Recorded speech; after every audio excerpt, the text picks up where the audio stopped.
ಆಳುವನು ಮುನಿಪುರವ, ಯುದ್ಧವಿಲ್ಲದ ಮಡಿಯೇ ಪುರವಲ್ಲ ಕೂಳಾದೀತು.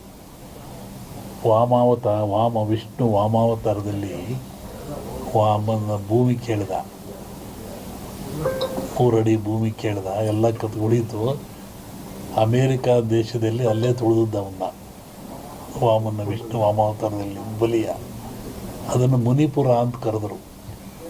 ಏನ್ಸಂಡ್ Indian history ಒಳಗೆ ಅಮೇರಿಕವನ್ನು ಮುನಿಗೆ ದಾನ ಕೊಟ್ಬಿಟ್ಟನಲ್ಲ, ಅವನು ವಾಮನಿಗೆ ದಾನ ಕೊಟ್ಟನಲ್ಲಪ್ಪ, ಅದು ಮುನಿಪುರ ಅಂತ.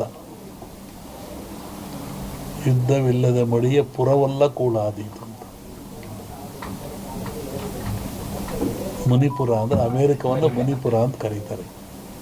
ಅದು ಅಮೇರಿಕ ಒಂದು ದೇಶದಾಗಿಲ್ಲ, ಎಲ್ಲರೂ ಸೇರ್ಕೊಂಡಿರೋದಲ್ಲಿ. ಶ್ರಾವಣದ ಮೇಲೆ ಹೇಳ್ತೀನಿ ಅದ್ರ ಬಗ್ಗೆ. ಹೇಳಿದ್ದೀನಿ, ಇನ್ನೂ ನೋಡ್ತಿರ್ಬೇಕಾರೆ.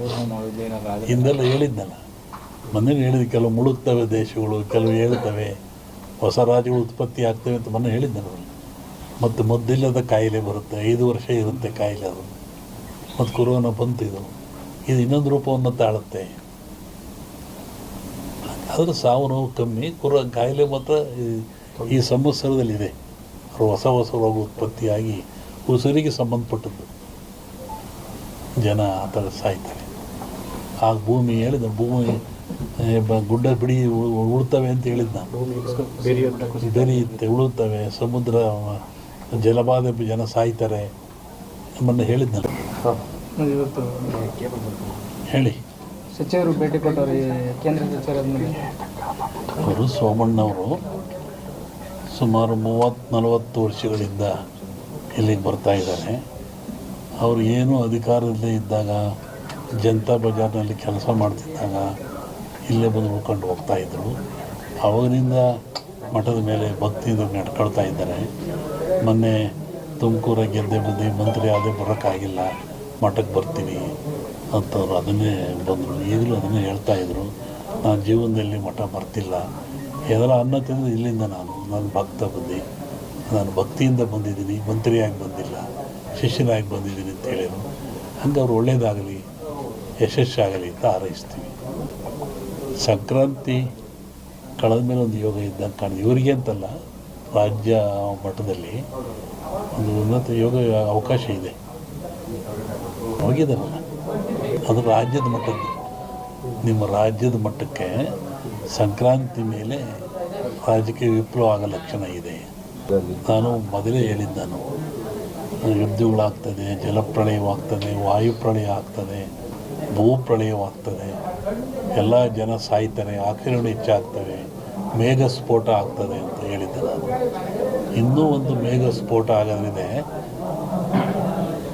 ಊಹಿಸಲಾರದ ಒಂದು ದುಃಖ ಈ ಭಾರತಕ್ಕೆ ಬರ್ತದೆ.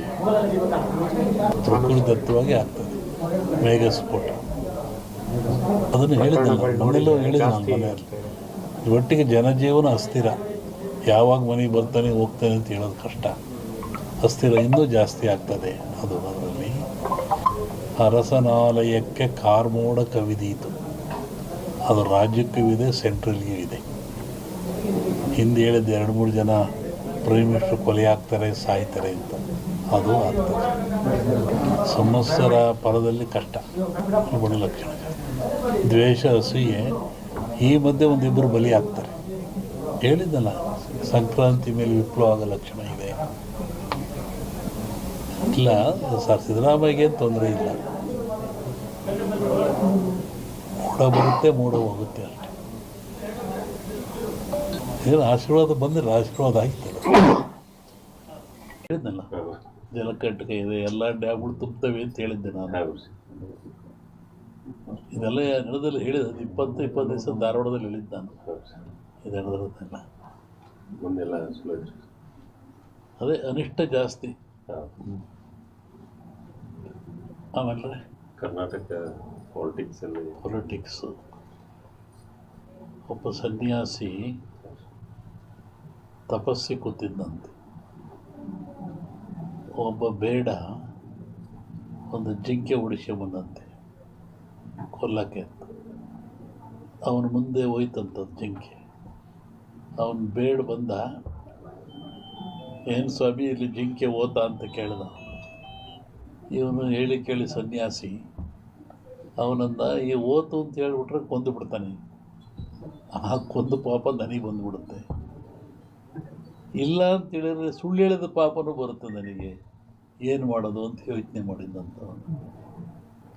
ಆಮೇಲೆ ಮತ್ತೆ ಅವನ ಆಸೆ ಕೇಳಿ ಎಲ್ರಿಗೊಂದು ಹೇಳ್ರಿ ಇದ್ರಿ ಸ್ವಾಮಿಗಳು ಇಲ್ಲೇ ಓತಲ್ಲ. ಅದಕ್ಕೆ ಅವನು ಸನ್ಯಾಸಿ ಹೇಳಿದಂತೆ, ಯಾವುದು ನೋಡ್ತು ಅದಕ್ಕೆ ಮಾತಾಡೋಕ್ಕೆ ಬರಲ್ಲ, ಯಾವುದು ಮಾತಾಡುತ್ತೋ ಅದು ನೋಡಲಿಲ್ಲ. ಏನು ಮಾಡಪ್ಪ ನಾನು? ಕಣ್ಣು ನೋಡ್ತು, ನಿನಗೆ ಕಣ್ಣೇ ಹೇಳಬೇಕು ಓತು ಅಂತ, ಅದು ಮಾತಾಡಲ್ಲ. ಆದರೆ ನ್ಯಾಲಿಗೆ ಮಾತಾಡುತ್ತೆ, ಅದು ನೋಡಲಿಲ್ಲ, ನಾನೇನು ಮಾಡೋಣ ಅಂತ. ಹಂಗೆ ಈ ರಾಜಕಾರಣ ಹೇಳ್ಬೇಕಾದ್ರೆ ನಾವು ಹುಷಾರಾಗಿ ಹೇಳ್ಬೇಕಿದ್ರಲ್ಲಿ. ಇನ್ನೂ ಒಂದು ಹೇಳಿದ್ದು ನಾನು 20 ಹಿಂದೆ ಮಹಾಭಾರತ ಒಂದು ಸನ್ನಿವೇಶ ತಗೊಂಡು ವೀರನಾಗಿರ್ತಕ್ಕಂಥ ಅಭಿಮನ್ಯುವನ್ನು ಕರ್ಣ ಎಲ್ಲ ಸೇರಿ ಆ ಬಿಲ್ಲಿನ ದಾನವನ್ನು ಕಟ್ಟು ಮಾಡಿ ಅವನು ಮೋಸದಲ್ಲಿ ಕೊಲ್ತಾರೆ ಅಂತ.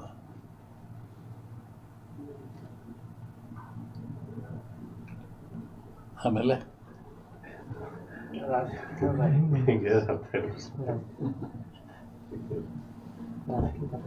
ಸಂಸತ್ನಲ್ಲಿ ಅದನ್ನ ಅಂದಾರಲ್ಲ, ರಾಹುಲ್ ಗಾಂಧಿ ಅದನ್ನ ಅಂದಾರಲ್ಲ ಸಂಸತ್ನಲ್ಲಿ. ರಾಷ್ಟ್ರ ರಾಜಕಾರಣದ ಬಗ್ಗೆ ಹೇಳೋದಾದ್ರೆ ಅಲ್ಲೂ ಮಹಾಭಾರತದಲ್ಲಿ ಕೃಷ್ಣ ಇದ್ದ ಅಂತ ಭೀಮಿಗೆ ಗೆದ್ದ, ದುರ್ಯೋಧನ ಸೋತ.